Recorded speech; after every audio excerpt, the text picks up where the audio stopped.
Hai, baiklah rekan-rekan WCS semua dan penonton setia, bersiaplah kalian karena cerita satu ini akan mengguncang pikiran kalian semua. Bayangkan, sebuah kelompok vegan radikal, ya, seorang kelompok vegan yang percaya bahwa mereka telah menyelamatkan dunia.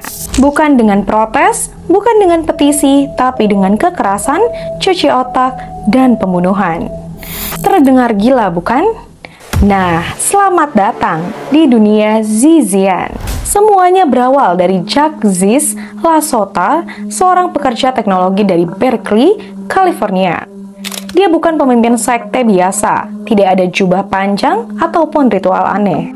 Sebaliknya, dia adalah seorang rasionalis ekstrim yang percaya bahwa logika adalah segalanya. Dan menurut logikanya, memakan daging adalah genosida, dan siapapun yang mendukungnya pantas mati. Awalnya Zizian hanya tampak seperti kelompok pinggiran di internet. Mereka membicarakan hak-hak hewan, anarkisme, dan bahkan mencoba mengubah cara kerja otak mereka melalui diet dan kurang tidur.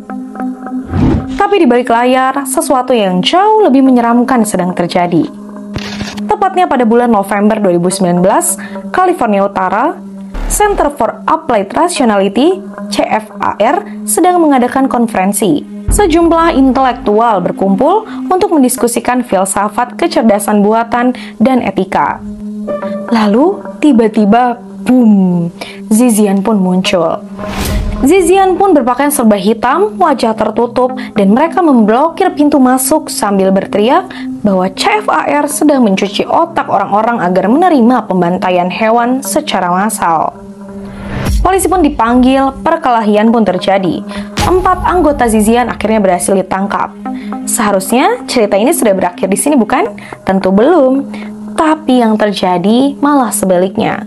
Setahun kemudian, pasangan lansia Richard dan Rita Zacco di Pennsylvania ditemukan tewas di rumah mereka. Pelakunya siapa? Putrinya sendiri, Michelle Zacco. Mereka sendiri yang telah berjerumus dengan sekte Zizian. Dia percaya bahwa orang tuanya adalah bagian dari sistem dan menggorok leher mereka saat mereka sedang tertidur. Waduh. Tak lama setelah itu, Curtis Lin, seorang pemilik tanah berusia 82 tahun di California, ditemukan tewas. Dia pun baru saja mengusir kelompok Zizian dari lahannya. Dan beberapa hari kemudian, tetangganya pun melihat orang-orang mencurigakan berkeliaran di sekitar rumahnya. Lalu, datang insiden paling mengejutkan dari semuanya. Januari, tepatnya pada 2025, Vermont, perbatasan Amerika Selatan dan Kanada, seorang agen patroli perbatasan, David Malan, menghentikan mobil mencurigakan dalam pemeriksaan rutin. Ternyata di dalamnya ada 2 anggota Zizian, yaitu Felix Ovela Baucolt dan Teresa Milo Youngblood. Malan pun bahkan tidak sempat bereaksi. Begitu dia melangkah keluar dari mobilnya, rentetan tembakan pun terdengar. Malan pun akhirnya tewas di tempat. Baucolt juga ditembak mati dalam baku tembak tersebut, sedangkan Youngblood ditangkap hidup-hidup. Dan saat itulah dunia akhirnya menyadari betapa bahayanya Zizian.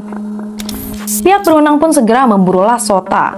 Dia telah berpindah-pindah dari satu negara bagian ke negara bagian yang lain, menghindari FBI jelas dan hidup di luar jaringan. Tapi akhirnya pada Februari 2025, dia pun tertangkap di Maryland. Di persidangan, Lasota mengaku tidak bersalah. Dia mengatakan bahwa dia hanya seorang filsuf, bukanlah seorang kriminal. Tapi dengan banyak korban yang telah meninggal, tidak ada yang percaya. Tidak ada jaminan, tidak ada belas kasihan, hanya sel penjara.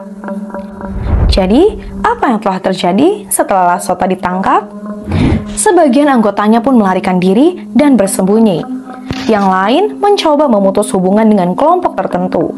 Tapi kenyataannya, ideologi mereka masih berkembang di sudut gelap internet, menunggu pemimpin baru untuk bangkit. Dan pertanyaannya sekarang, apakah gerakan ini benar-benar berakhir atau ini baru permulaan? Bagi kalian yang menyukai cerita menyeramkan dan kasus kriminal misteri seperti ini, jangan lupa untuk diklik follow atau subscribe channel kami dan like serta komentar di bawah dan juga share ke rekan dan keluarga kalian semua agar tetap aman dan tetap terinformasi. Tunggu next kasus mencengangkan berikutnya. Terima kasih.